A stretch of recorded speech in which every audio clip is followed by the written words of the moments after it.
recall. Now, Betty was sitting in the vehicle with the interior light on, so she didn't see the entities in her conscious memory.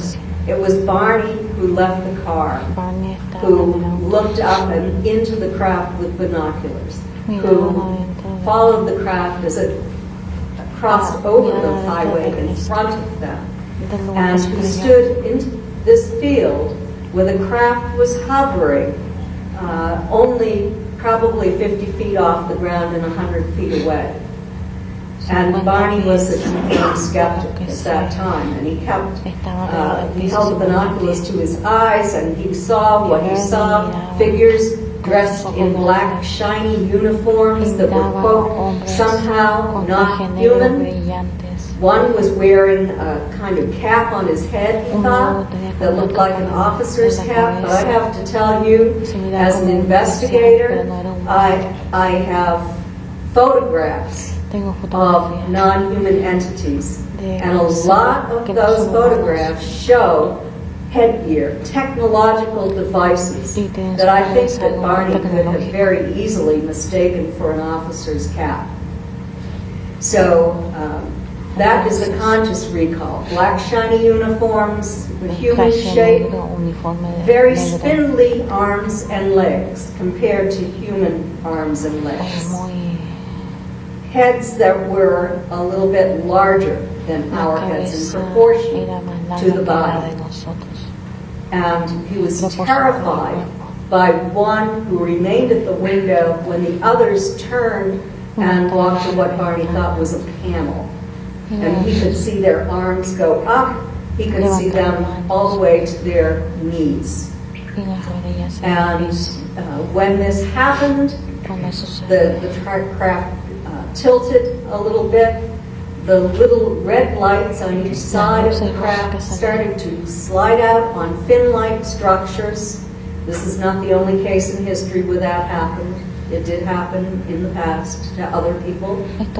And that whatever dropped down out of the bottom of the craft that scared him so badly. So, now let's go to the part that they did not remember.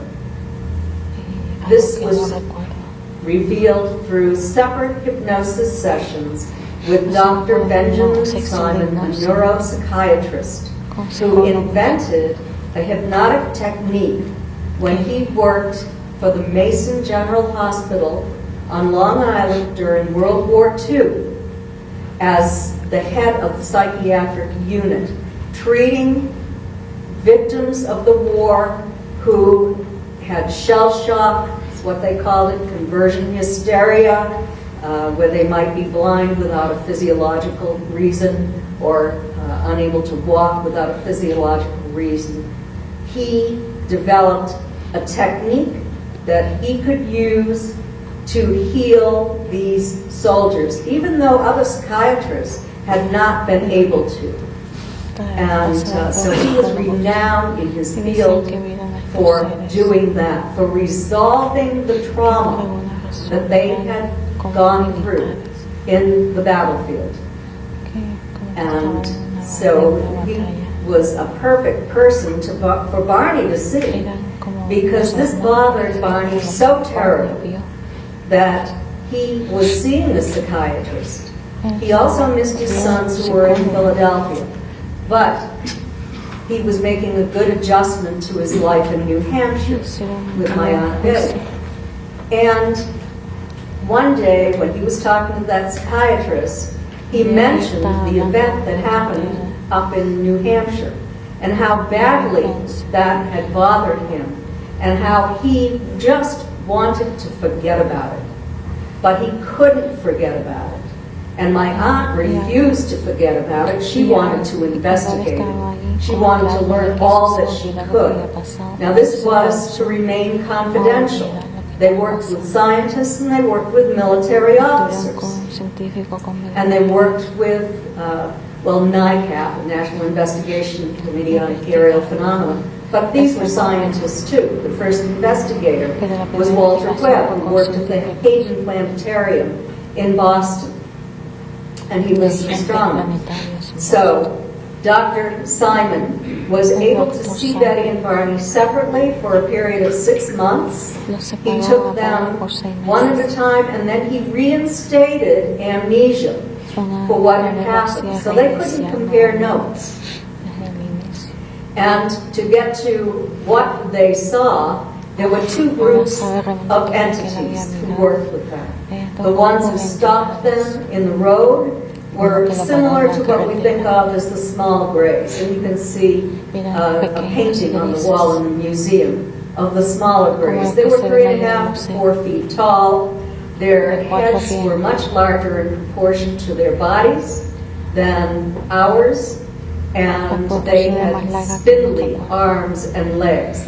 They are the ones who procure the humans and take them to the craft. They also act as assistants and as guards on the craft to make sure that humans don't get off with anything that belongs to them. The other group, there were only 2. One they called the leader. He was the one who stared at Barney from the window. He was the one who was the communicator, who was the educator, the scientist, who had a relationship with Betty first, because Betty was the first one examined. There were 2 examining rooms.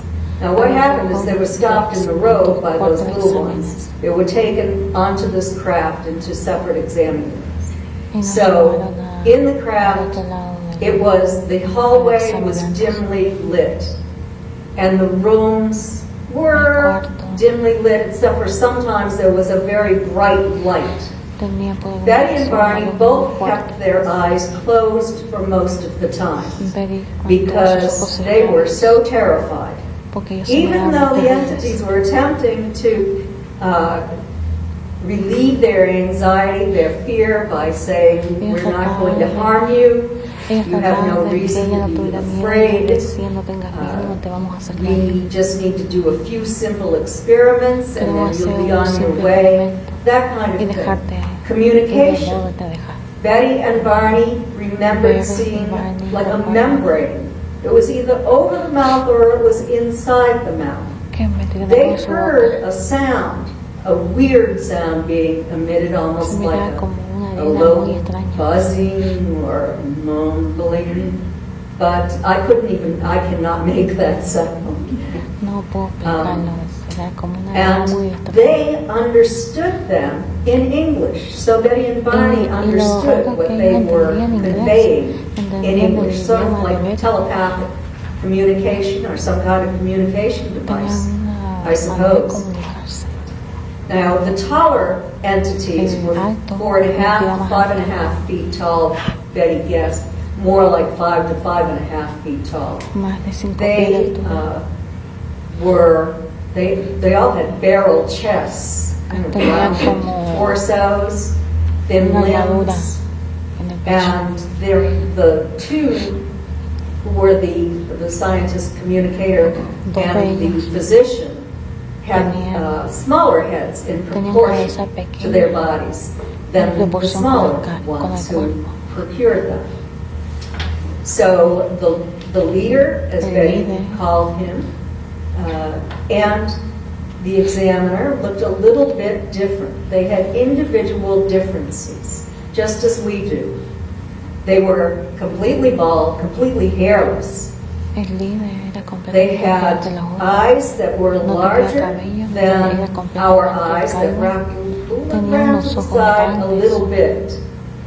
They had very large irises with a little bit of yellow where our whites would be, only not as much showing as we have in our eyes. So the iris was much larger. Their noses were nearly flat, with upturned nostrils, no ears protruding. They were dressed in these black shiny uniforms, tight-fitting, and the examiner and the leader were the ones who spent most of their time with Betty and Barney. Betty underwent the examination first, then The examiner went to Barney's Y room después and se examined sentaron him. It was essentially the same type of examination. The Y only se difference sentaron en el was mismo tipo de that a examen. needle, a long needle, was inserted Tenían una into larga Betty's aguja navel. que le metieron a Betty Possibly to look at her internal organs, possibly to extract ova. I say that because there was a cup-like device that was placed over Barney's groin to extract semen. So that was the difference between the types of examinations they Esa es la had. diferencia Betty, de la while Barney was being examined, was in the room with the leader. And she lost her fear of him. Ella tenía mucho And I'll miedo. get more into that tomorrow. But Voy a hablar she de eso began mañana. to communicate with him about where he Y was tuvo from, comunicación con él. what this book that looked like a tablet, what we call a tablet today, what was in that. I'll talk about that tomorrow. Vamos a hablar de esto mañana. And it was just a fascinating Es case to me, caso para and mí. that is what caused me to leave my profession as an educator and education services coordinator. I started out in social work like my Aunt Betty, but I moved on, and to follow my bliss and become a UFO investigator, an archival researcher, a social researcher, and to even become a hypnotherapist and work with experiencers in hypnosis and form a support group for them. Was MUFON's founder of the Experiencer Research Team. It's now called the Experiencer Resource Team, where people can go safely and speak with members of the team who are kind and supportive. And I was the director of that team for 10 years before I stepped down. So, done a lot of work in the field, not just on the Hill case, but on many, many cases. And in social research on about 6,000 experiencers. So again, in Travis's case, we